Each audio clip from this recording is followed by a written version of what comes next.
오늘 말씀은 꿀벌과 나방 그리고 하나님의 무한한 지혜에 대해 말씀을 나누겠습니다. 본문 이사야 45장 18절입니다. 여호와는 하늘을 창조하신 하나님이시며 땅도 조성하시고 견고케 하시되 헛되이 창조치 아니하시고 사람으로 거하게 지으신 자신이라. 그 말씀에 나는 여호와라 나 외에는 다른 이가 없느니라. 전 세계가 지구온난화로 인한 이상기후 현상으로 몸살을 앓고 있습니다. 인명과 재산의 피해가 천문학적으로 증가하고 있는 것이 사실이며 지금도 계속 진행 중입니다. 산업혁명 이후 전 세계에 걸친 산업과 과학의 눈부신 발전은 더욱 산업화를 가속화시키면서 화석연료의 사용이 끝없이 확대되어 산업계뿐만 아니라 일반인들의 일상생활 속의 모든 것들에 사용되었습니다.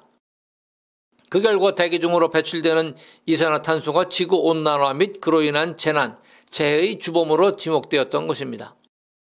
이러한 지구온난화 문제를 해결하고자 지난 2015년 12월 12일 UN 기후변화 회의에서는 파리 협정을 채택하였는데 그 내용은 지구 평균 온도 상승폭을 산업화 이전과 대비하여 2도씨 이하로 유지하고 더 나아가 온도 상승폭을 1도씨 이하로 제한하기 위해 함께 노력하자는 국제적 협약이었습니다.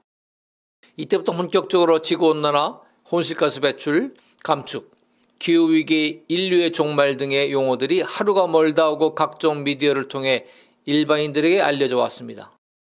기후위기에 대한 국제적 대응으로 일반인들이 느끼는 가장 큰 두 가지는 아마 쓰레기 분리수거를 통한 자원의 재활용과 화석연료에 의해 움직이던 자동차에서 전기자동차로의 전환이었을 것입니다. 지구온난화가 인간의 삶에 초래하는 현상은 매우 많지만 그 중에서 인간의 생존에 위협이 되는 생태계 파괴는 지구라는 행성의 지속 가능성에 대한 심각한 우려를 나타내고 있습니다. 우리는 꿀벌이 사라지고 있다는 경고의 뉴스를 미디어를 통해 몇 년에 한 번씩은 접했던 기억이 있습니다. 이런 뉴스들은 과학자들의 조사와 연구를 통해 알려진 것입니다. 지금도 인터넷에 검색하면 많은 유사한 기사나 글들을 쉽게 볼 수 있습니다. 과학자들에 따르면 지구온난화로 인한 기상악화로 인해 꿀과 꽃가루를 채집하러 나간 벌들이 벌집으로 돌아오지 못해 유충과 여왕벌이 죽게 되었고 그와 더불어 식물들에 살포되는 살충제, 질병, 기생충들이 벌들의 생존을 위협하고 있다고 합니다. 어느 과학자는 지구 자전축이 이동함에 따라 북극점도 이동하여 벌들의 방향을 잃어서 자기 벌집으로 돌아오지 못한다는 주장도 하였습니다. 과학자들은 지구온난화가 꿀벌들의 개체 감소를 초래하고 있다면서 그 원인은 이상기후로 인한 기온 저하 및 호우로 인한 벌들의 대량 폐사 그리고 꽃이 없는 따뜻한 겨울에는 꿀벌들은 꿀채집에 헛고생하고 꽃이 피는 추운 봄에는 벌들의 활력이 떨어져 기후의 변동으로 꿀채 기간의 단축에 의한 벌들의 생존 위기 등이라고 합니다. 만일 꿀벌이 지구에서 멸종한다면 무슨 일이 일어날까요? 우리는 초등학교 때에 이미 배운 것처럼 꿀벌들이 없다면 과일과 채소뿐만 아니라 농작물 수확에도 엄청난 피해를 볼 것입니다. 그리고 식물과 열매를 먹는 가축들과 새들도 생존의 위협을 크게 받을 것이며 초식동물의 개체수 감소는 육식동물의 생존 위협이 되고 가축에서 나오는 육류와 우유 생산량의 감소는 인류의 생존을 더욱 위협할 수 있을 것입니다. 자, 그렇다면 창조주 하나님은 이러한 자연계의 잠재적 위기를 모르셨을까요? 우선 두 구절 말씀을 여러분과 나누겠습니다. 계시록 4장 11절 우리 주 하나님이여 영광과 존귀와 능력을 받으시는 것이 합당하오니 주께서 만물을 지으신지라 만물이 주의 뜻대로 있었고 또 지으심을 받았나이다 하더라. 히브리서 1장 3절 이는 하나님의 영광의 강체시오 그 본체의 형상이시라 그의 능력의 말씀으로 만물을 붙드시며 죄를 정결하게 하는 일을 하시고 높은 곳에 계신 지극히 크신 이의 우편에 앉으셨느니라.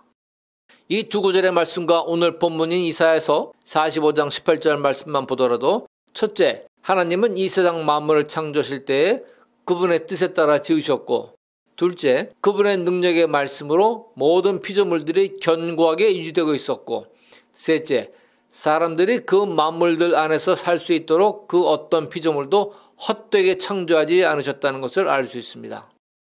이러한 결론을 입증해주는 현대의 지적인 성도님들이 좋아할 사례를 나누겠습니다.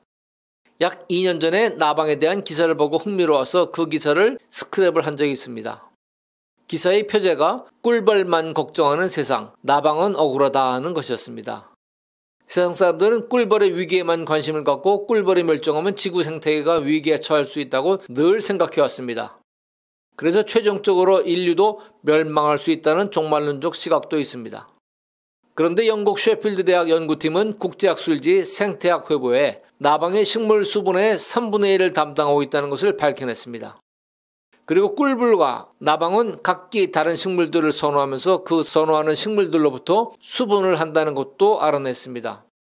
영국에는 주로 낮에만 활동하는 벌의 종류가 250종인데 반해 밤에 꽃과 나무를 찾아다니는 나방은 2,500종에 달한다고 합니다. 일부의 벌들이 밤에 활동하긴 하지만 어쨌든 낮에는 벌들이 그리고 밤에는 나방들이 수분 활동을 하고 있다는 것이 밝혀진 것입니다. 또한 재미있는 사실은 밤에 수분 활동하는 일부의 벌들처럼 나방에서 분화되어 낮에 수분 활동하는 나비도 있다는 사실입니다. 참으로 하나님의 창조의 섭리가 놀랍지 않습니까? 하나님 스스로 자연계의 위기에 대응하는 컨틴전시 플랜, 즉 비상계획을 가지시고 낮에 활동하는 꿀벌과 밤에 활동하는 꿀벌, 그리고 나방과 나비를 만들어 놓으신 것입니다. 바로 이사야서 45장 18절 말씀대로 지구 생태계 안에 사는 인간들을 위해서 말입니다. 창세기 1장 16절로 18절 말씀에서도 이와 같은 놀라운 섭리를 잘 알 수 있습니다. 하나님이 두 큰 광명을 만드사 큰 광명으로 낮을 주관하게 하시고 작은 광명으로 밤을 주관하게 하시며 또 별들을 만드시고 하나님이 그것들을 하늘 궁창에 두어 땅에 비추게 하시며 주야를 주관하게 하시며 빛과 어두움을 나누게 하시니라. 하나님이 보시기에 좋았더라. 창조주 하나님께서는 피조물들의 활동과 휴식을 위해 낮과 밤을 세팅해 주셨고 졸지도 않으시고 주무시지도 아니하시는 빛 되신 하나님께서는 낮을 위해서는 햇빛을 주셨고 밤을 위해서는 달빛을 주셨으며 구름이 달을 가릴 때를 대비하여서는 하늘의 허다한 수의 별들로부터 나오는 별빛도 주셨습니다.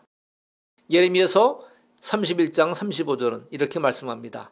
나 여호와는 해를 낮에 빛으로 주었고 달과 별들을 밤의 빛으로 규정하였고 바다를 격동시켜 그 파도로 소리치게 하나니 내 이름은 만군의 여호와니라 내가 말하노라. 이 놀라운 하나님의 지식, 지혜 그리고 경륜을 사도 바울은 로마서 11장 33, 34절에서 이렇게 찬양하며 선포합니다. 깊도다 하나님의 지혜와 지식의 풍성하며 그의 판단은 헤아리지 못할 것이며 그의 길은 찾지 못할 것이르되 누가 주의 마음을 알았느냐 누가 그의 모사가 되었느냐. 오늘날의 4차 산업혁명 가운데 인간들은 자신들의 눈부신 과학지식 발전과 첨단 기술 개발을 통해 더욱더 교만해지고 있음을 알 수 있습니다. 이것은 마치 하나님처럼 높아지려는 현대판 바벨탑 축성과 다름이 없는 것입니다. 이제는 인본주의가 한도를 넘어 하나님을 대적하는 사상으로 변질되어 버렸습니다. 별의별 희한하고 음란하고 배도적인 반기독교적 문화와 인간 행태가 세상에 가득한 시대가 되었습니다. 말씀 서두에 언급했던 파리기후 협약뿐만 아니라 그린 에너지, ESG, 그리고 일반인들이 거의 눈치채지 못한 채 진행되고 있는 유엔이 주도하고 있는 17개의 지속가능한 개발 목표에 관한 지구 차원의 어젠다 2030 등은 천지의 주제이신 하나님의 뜻과 관계없이 인간에 의한 인간을 위한 지구 낙원을 만들려는 시도입니다.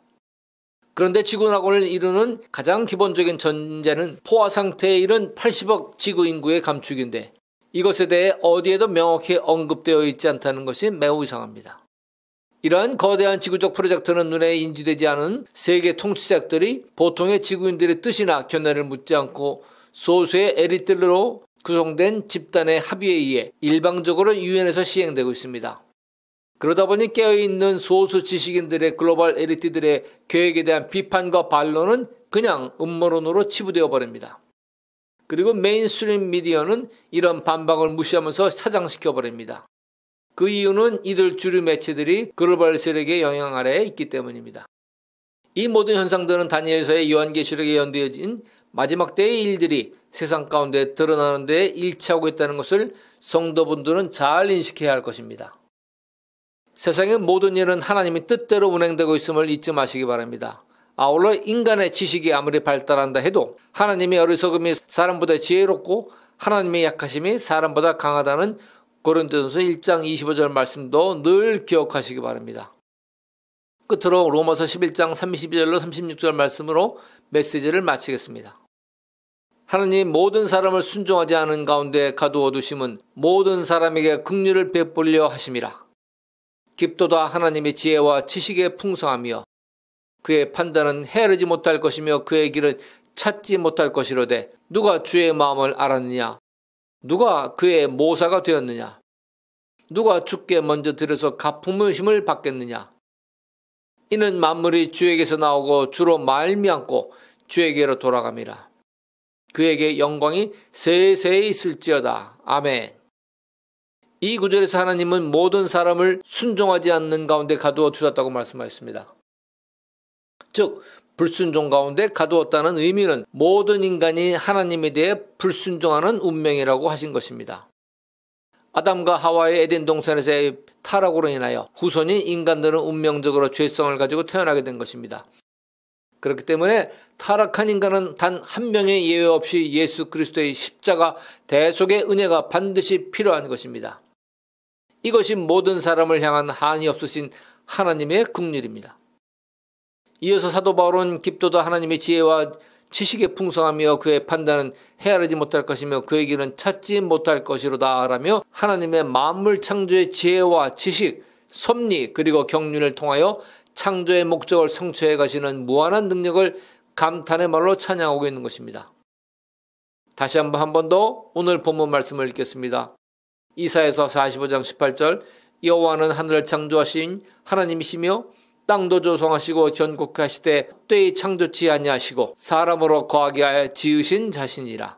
그 말씀이 나오는 나는 여호와라 나 외에 다른 이가 없느니라. 하나님께서는 그 어느 사소한 피조물도 헛되이 창조하지 않으셨고 모든 피조물들 덕분에 인간들이 잘 살 수 있도록 창조하셨음을 이사야 선지자는 선포하고 있습니다. 여러분은 자신의 얕은 지혜와 짧은 지식을 의지하지도 자랑하지도 마시기 바랍니다. 하나님만을 절대적으로 신뢰하십시오. 하나님은 전지전능하신 분이시기 때문입니다. 그리고 하나님은 사랑이십니다. 할렐루야.